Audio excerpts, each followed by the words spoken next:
Hi hello guys, నేనైతే మీ nature Harika అనమాట. So మేము చాలా రోజుల తర్వాత అయితే, చాలా సంవత్సరాల తర్వాత అయితే ఇక్కడ రెడ్డమ్మ కొండకైతే వచ్చేసామన్నమాట. ఆ చిన్నప్పుడు ఎప్పుడో వెళ్ళాము, ఇప్పుడైతే వెళ్తున్నాం ఇంకా.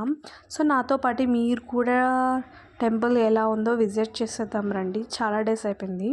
ఇంకా ఫైనల్లీ లోపలికి అయితే బయలుదేరేసాం. ఇంకా ఇక్కడ చుట్టుపక్కల విలేజెస్ వాళ్ళు, అంటే వాళ్ళ సొంతంగా వాళ్ళ భూముల్లో పండించుకున్న పంటలు అయితే అక్కడ అమ్ముతూ ఉంటారు. వెజిటేబుల్స్ చాలా ఫ్రెష్గా, చాలా బాగా దొరుకుతాయి ఇక్కడ.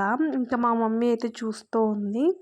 ఇంకా మా మమ్మీ చూసేసిన తర్వాత మేమైతే బయట స్లిప్పర్స్ వదిలేసి టెంపుల్ లోపలికి అయితే బయలుదేరేసామన్నమాట.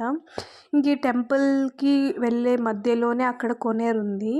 సో ఆ కోనేరులో అంటే అమ్మవారికి ముక్కునే వాళ్ళు, అంటే సంతానం కలగాలి అంటే ఆ కోనేరులో స్నానం చేసి అమ్మవారిని మొక్కుంటారు. ఈ సంతానం కోసం 3 ఆదివారాలు వచ్చి, అంటే ఈ రెడ్డమ్మ తల్లి పుట్టిల్లు ఉంటుందన్నమాట కొద్దిగా ముందు. ఇక్కడి నుంచి ఒక 1 కిలోమీటర్ దూరంలో అక్కడైతే పసురిస్తారనమాట. 3 ఆదివారాలు కంపల్సరీగా తాగేసి అమ్మవారిని ముక్కోవడం వల్ల సంతానం అనేది కలుగుతుందని ఇక్కడ వాళ్ళు చెప్తున్నారు. ఇంకా ఫైనల్లీ టెంపుల్ అయితే చాలా బాగుంది. టెంపుల్ చరిత్ర కూడా చాలా, అంటే వినడానికి చాలా బాగుంది. అంటే చాలా శక్తివంతమైన అమ్మవారు అనమాట. ఇక్కడ ఈ ఉయ్యాలందరూ బేబీస్, అంటే పిల్లలు పుట్టిన వాళ్ళు ఆ ఉయ్యాలు అయితే తయారు చేస్తారనమాట. అంటే అక్కడ పెట్టారు.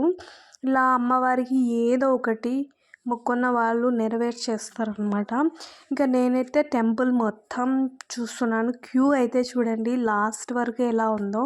సో మా దర్శనం అయితే అయిపోయిందనమాట. మేమైతే టెంపుల్ చుట్టూ కొన్ని పిక్స్ అలాగే వీడియోస్ తీసుకొని అలా సరదాగా ఉయ్యాలు ఊగుతూ ఉన్నామన్నమాట. ఇంకా ఫైనల్గా మేమైతే మళ్ళీ ఇంటికైతే బయలుదేరేసామన్నమాట.